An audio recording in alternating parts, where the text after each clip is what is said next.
Well, Thrive Nation, on the Thrive Time Show, we talk so much about producing success. If you go to claystairs.com, home of Sean Lohman and Clay Staires, you go there, you go to the Thrive Time Show, and you see the consulting services that we offer.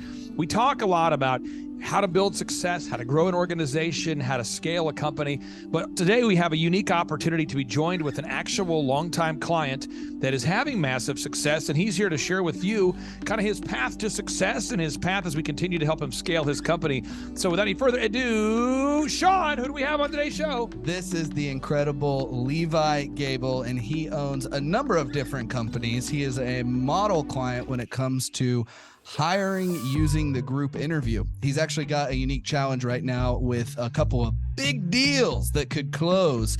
And he is now tapping into trying to be able to build people up from within rather than hire top level executives at exorbitant amounts of money. So that's kind of hopefully today what we were going to dive into a little bit and talk about his success. Well, Levi, let me ask you, sir, first off, what's the website? People want to verify, is this guy a hologram? Is this a male model? What's the website there, sir? Yeah, our website is www.gei and then a dash or hyphen USA.com. GEI-USA.com. That's GEI-USA.com. So when you go there to GEI-USA.com, you're going to see that you provide what? What are those services, sir? We do utility construction, primarily underground utilities, excavation, horizontal directional drilling. Typically, we provide services to public utility providers.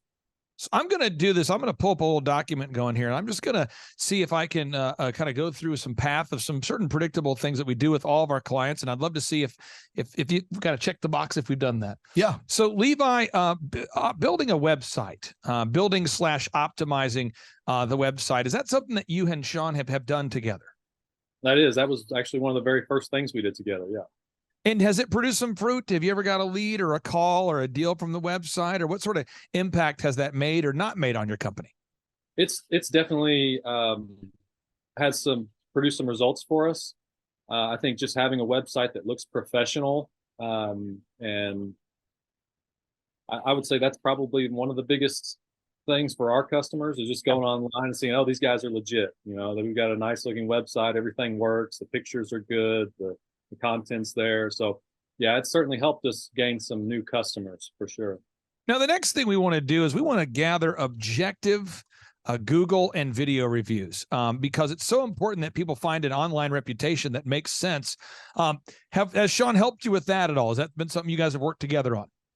Yeah, absolutely. That was one of the things that he kind of beat me over the head with for the first several months about getting Google reviews. And, I've always thought, well, the type of business I do is different. It's not, we don't have people going and buying from us just simply because of the reviews, but it's certainly had a tremendous effect. Just people, when they call us now, have a level of confidence in us before they've ever even talked with us on the phone. Now, the next thing we do, and again, there's a lot of other details that go into that, is we want to build a sales system. So when the phone rings, somebody who's not you answers the phone. So you have maybe inbound call scripts, you have a process for quoting jobs. Is that something that you and Sean have worked on together? It was, yeah. Call scripts is a huge thing that we worked on earlier on in the path, and it's something that kind of helps us keep our people accountable and make sure we know what they're saying and when they're saying it. And it's definitely been a game changer as far as our office. We don't have to have a high level person answering the phone every time. Now, as far as installing tracking, you have to measure what you treasure. You have to install tracking systems. And I feel like you guys have done a great job doing that. So you know where leads are coming from, where they're not coming from, what marketing is fruitful, what marketing is not. Have you guys done that yet there with your business, sir? Yes. Yeah, we have. We've done that a couple of years ago. So you've got these systems in place. Now, right about here, if you're listening right now, right about here, this is where the problem happens. Okay. So now you got to hire people and train the people, because at that point, now you're having leads coming in, more sales. Have you grown at all, sir, since Sean has worked with you? I mean, how long have you guys been working together, Levi, and how much have you grown over that span of time? Sean, you might correct me here. I would say we're somewhere 3-4 years in. Does that sound about right? Yep. Okay. So we've optimized the website. Mhm. We've gathered the online reputation. We've optimized the online reputation. We've installed a sales script. We've installed tracking systems. Now we're hiring people and training people. And the word culture just means that which you allow to grow. What? So right now, at this very second, I will deal with it later. At this very second, I'm dealing with jackassery. No, at this very second, not in a different time. At this very second, right before, because I own companies. That's what I do. A lot of my buddies who are best-selling authors, I ask them, I said, why did you become a consultant? They go, because I struggle to run a business. See, I'm a little unique in that I actually run a business. And so today I'm dealing with jackassery. Now, jackassery, we have a person on the team that has been behaving emotionally, thus costing me a lot of money. And so when you make emotional decisions, it can cost a lot of money. And then if you react to the emotional decision, it can cost you a lot more money. And then all of a sudden, if you have an emotional manager, then the people on the team start acting emotional. So I have to sort of cut off the head of the snake, demote somebody who's not up to the task, and promote somebody else. Now, because I have hundreds of employees, this is sort of my normal. And about once every 2 weeks, I have to hire somebody or fire somebody. And by the way, just so you don't think I'm a tyrant, when you have over 100 people on your payroll, it would make sense if the average employee stays with you for a year and a half, that you would have to replace somebody once a week. So let's talk about culture real quick. The culture, as you're building this company, how important is it for you to keep the culture at GEI Utility Construction positive, upbeat? How important is that to you, sir? I would say that's one of the most important things for being able to grow a business is having a good culture. You get a crew of guys that aren't happy with their job or aren't happy with the people they're working for, and it doesn't take long before everyone feels the same way and you've got mutiny. So yeah, culture, building culture, having events to keep our guys engaged and keep them happy is hugely important for us. So you got to build and optimize the website. You have to gather objective Google and video reviews. You have to install a sales system that works. You have to install tracking systems, and you got to hire people and train those people. So I want to get into the idea of training people today. Sean, how many times have you ever just shadowed me throughout the workday? Oh, too many to count. Okay. Yeah. So step one, we do the group interview. You want to interview a lot of candidates every single week. And Sean, I actually met you at a group interview, 6 or 7 years ago? 5 years ago? In October, it would have been 7 years. 7 years ago, baby. Yep. And so I met you at the interview. Step number 2 is we schedule a shadow. Yep. Now, why would I want to schedule a time for you to shadow before I ask you to commit your time and talents to this job? Well, first off, you want to make sure that your first impression of me actually holds up. And if I showed up on time, that I show up on time the second time and that I'm there, I'm taking notes, but also so that I can have a chance to really see what would it be like for me to work in this position. Now, when you shadowed, do you remember what your thoughts were? Yeah, I do actually, because I shadowed Clay Staires. Yep. And I thought, wow, this is really intense. I definitely want to do this job. It was like a 12-hour shadow. He just couldn't get rid of me. So you again, this is how you do it, folks. You do the group interview, you schedule a shadow, you involve hands-on training, and you follow up. This is so important, and I recommend with daily huddles. Now, I want to get your thoughts on this, Levi. When you hire somebody at the interview, you have 45 candidates show up at the same time. You interview them all one-on-one or as a group, however you want to do it. Have you ever found that the work that someone displays in the actual workforce is different than the work that they claim to be able to do during the interview? Has that ever happened? I would say that almost happens every time. Yeah. It's interesting how people don't say, typically my biggest struggle is being on time during the group interview, or during the interview, to the one-on-one, during any interviews. They don't say that. Right. On the resumes, they don't put, just to be honest, I get fired a lot. I mean, you don't see it. So what you have to do, and this is just, you got to speed up the process. To quote Dr. Robert Zellner, who's not here today, Dr. Robert Zellner, Dr. Z, you got to hire fast, fire fast. So step one, you schedule that group interview. Step 2, you schedule a shadow. Step 3, you involve hands-on training. And step 4, you follow up with those daily huddles over and over and over. And then what you do is you have a weekly meeting with your leadership. So you have a weekly meeting. You schedule a weekly meeting with your leadership. Now, this is a funny story, and I won't tell you what person this involves, and don't guess. But a buddy of mine is a doctor, okay? And I was shouting him one time, and he tells me, he said, I believe, he too, like Dr. Zellner, believes in hire fast, fire fast. But he has to hire doctors who have to have 7 or 8 years of education. And I said, what's your hiring process? I want to know. He said, you want to know? This is a very successful person. He says, oh, I hire everyone.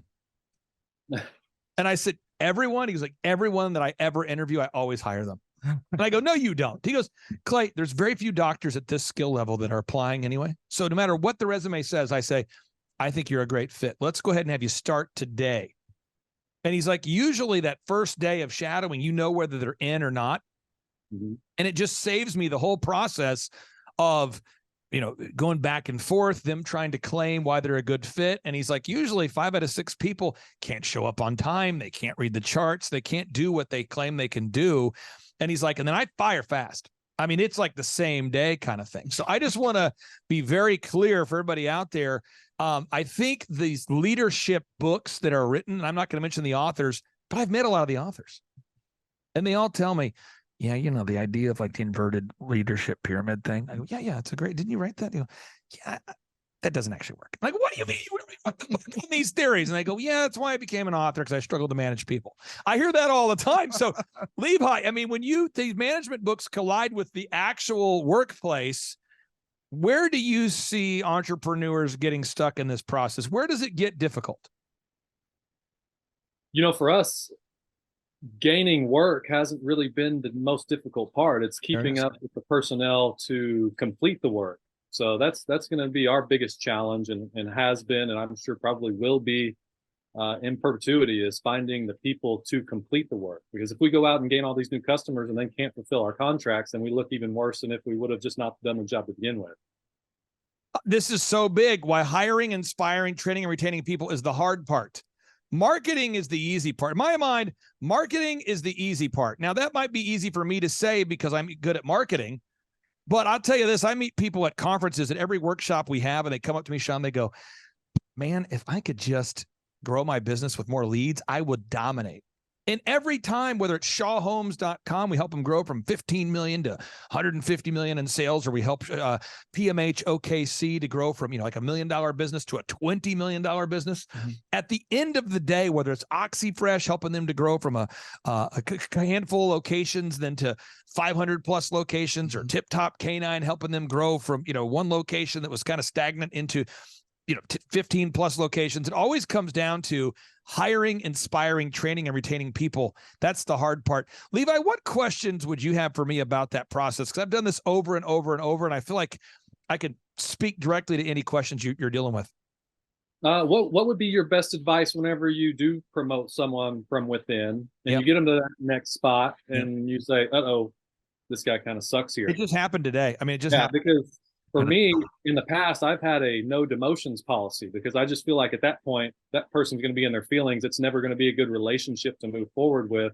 Yeah. So what would you suggest to move people up if they're not succeeding at the position that you move them to? Well, what I find is, because people have such an emotional relationship with money and with managing people, that most people, when you promote them, you immediately see their ingrained emotional attitudes towards these things. So let me just give an example. We had an employee the other day in one of our companies. I'm trying to go back at least a month back in one of our companies, and they do a good job, and they were doing a really good job at that core position, Sean. And I thought they might be able to manage people.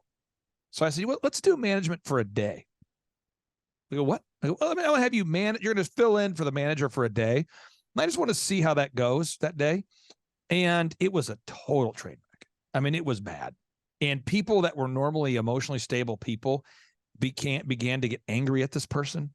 And it was like people were turning against the person. This is all within the course of a day. Like 15 people began to get angry against the person. I'm getting text messages from people going, I'm not sure if you're aware, but such and such is condescending.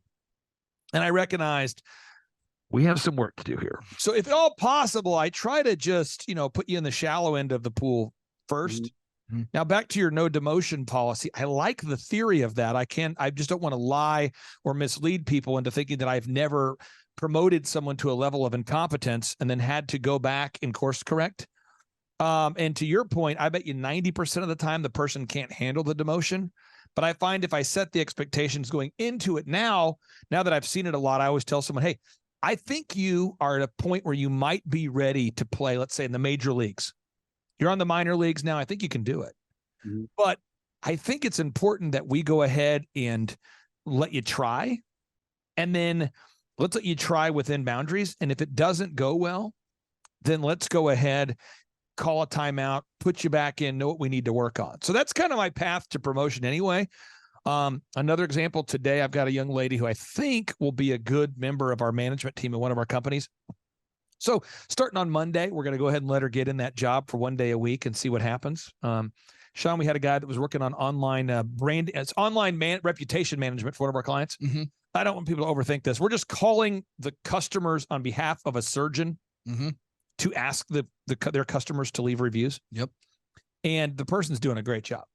Mm-hmm. And so they're doing great. So I feel like I can expand their territory. But if they had done a bad job, then I wouldn't keep putting them in that role. Right. So that's kind of the thing. Any other questions you have there? Because I feel like you guys are really scaling, and the biggest limiting factor as we scale your company is going to be that hiring, inspiring, training, and retaining people. Any other follow-up questions you might have about that? Yeah, kind of back to the question I just posed to you. That's actually something that Sean and I were kind of working through in our coaching call this week. And one of the ideas that I had was maybe we move that person, instead of saying, okay, you're going from foreman to project manager. We go, okay, you're foreman now. We're going to move you up as a project manager in training.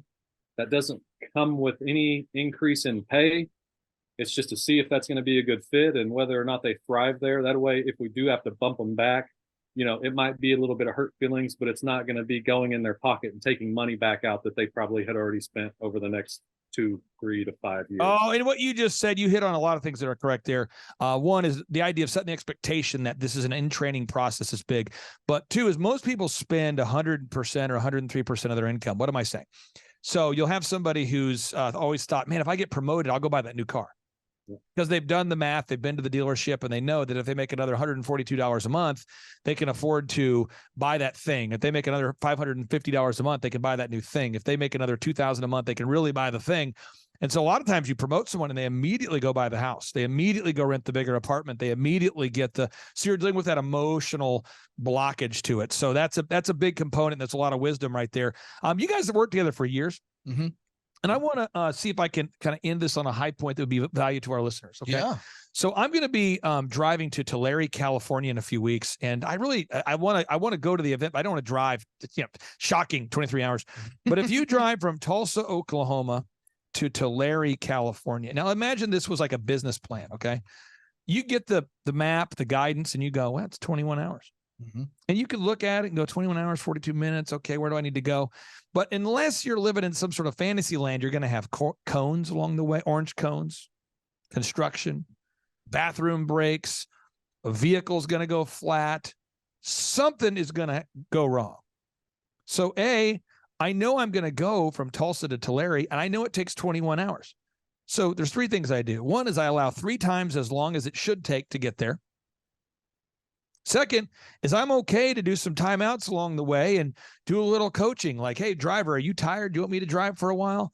Hey, let's refill. Hey, by the way, is that road shut for construction? And it's ongoing course correction. And I think that's very analogous to growing a business. And so when we work with you every week, year after year after year, I always tell people growing a business is like growing a garden. It's not growing a business is like growing a garden. It's not like pouring a concrete slab. I mean, you have to constantly pull the weeds every week. What do you see as the main value when you and Sean get together every week as a consulting client? I mean, we charge people, flat monthly fee to do it. And I don't apologize for the fee that we charge, but it's an ongoing thing. Can you kind of explain the value that you see working with Sean every week? Because I see you guys aggressively working through issues and solving them, but can you maybe explain from your perspective the value of that? Yeah, I think one of the big values is just having someone that I'm consistently talking to every week, keeping me accountable, saying, hey, did we get this done? And I have to say, this came up this last week. No. And he's saying, well, why, what time are we going to schedule out of your calendar for the upcoming week so that we can make sure that we're making progress? So just kind of having someone there that's always trying to move the ball forward is, I think, pretty important. As entrepreneurs, you get busy and drugged down into the daily things, and so it's nice to have someone there to say, hey, this is the more important thing that we should be working on. Understand that some of these things come up, but ultimately this is the direction we need to be moving. And a lot of times it's easy to lose sight on that with the day-to-day. How much have you grown since you guys have worked together there, Gabe? What kind of growth have you seen there? I would say I think we're up somewhere around 500% or so. I think that's a big thing for people to know is that if you're going out today, if you go to thrivetimeshow.com and you schedule a consultation, and you want to meet with Sean Lohman or Clay Staires or myself, and you schedule a consultation, what we're going to do is we're going to have this conversation. We're going to say, where are you at versus where do you want to be? And then we're going to make a plan for you. But it's like driving to California. It's like driving to Tulare. It's maybe not super exciting. It's not a 10-minute get rich quick plan. It involves planning. It involves diligence and follow up. But if you do it, folks, I'm telling you, eventually the biggest problem you will have is hiring, inspiring, training, and retaining great people. Sean, I'll give you the final word there, sir, before we have to wrap. What would be the final thoughts you have? Yeah, no, I've been really happy to see that Levi has not only applied the path in one company, but we actually work with Levi in a whole other company as well. And he's acquired another company in the meantime, and he stays on top of it. And when things do come up, he doesn't give me any pushback. He acknowledges, he's very humble, and I appreciate that a lot. He's a coachable guy. So, and Levi, by the way, is a guy who has multiple, again, as you said, multiple businesses. Yeah. So these principles, Levi, I mean, they can be applied to these principles in the multiple businesses. Could you maybe share about that for a second, about those processes and how you can use the same processes in multiple businesses? Yeah, it's been super helpful. Whenever we started coaching, 4 or so years ago, I felt like I knew some of the things to do. I just didn't exactly know how to do them or where to start. And now that we've been through that process with GEI, it's really just, hey, I know what we need to do because I've already done this once. It's, setting up the systems and call scripts and accountability and, that sort of thing. Group interviews. These are all things that we've implemented. And, once you get to that point, it's really just copying and pasting and changing a few words in your systems and scripts. And it's certainly a lot easier to do the second time around. That's for sure. But it's been immensely helpful in the other businesses as well. And Levi, what would you say for anybody out there that's pondering scheduling a consultation to potentially become a client? I mean, you're sort of the model of what a coaching relationship should look like. What would you say to anybody out there thinking about scheduling a free 13-point assessment? I would and have told several people. You've got nothing to lose. I hear the same complaints from other business owners all day, every day. And they come to me and they say, hey, this is happening and I can't find people, or my cash flow, I can't get a hold of my cash flow, or my systems are bad. We spend half our day looking for passwords. It literally would take maybe an hour of your time and a phone call to have what I would think would be a fairly laid out plan of how you would attack growing and helping that business to succeed. So at the end of the day, there's really nothing to lose. But I think a lot of people that I've sent that way don't do that because they don't want to put in the work and don't want to hold themselves accountable and don't want to have someone who hasn't done their exact profession tell them what they need to do to get better.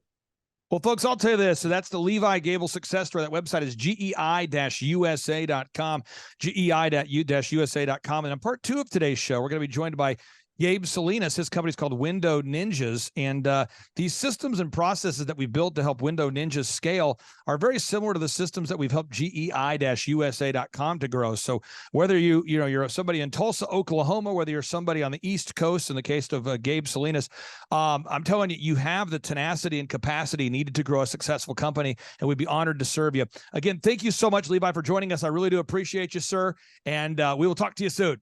Absolutely. Thanks, guys. Take care, brother. Thank you, Levi.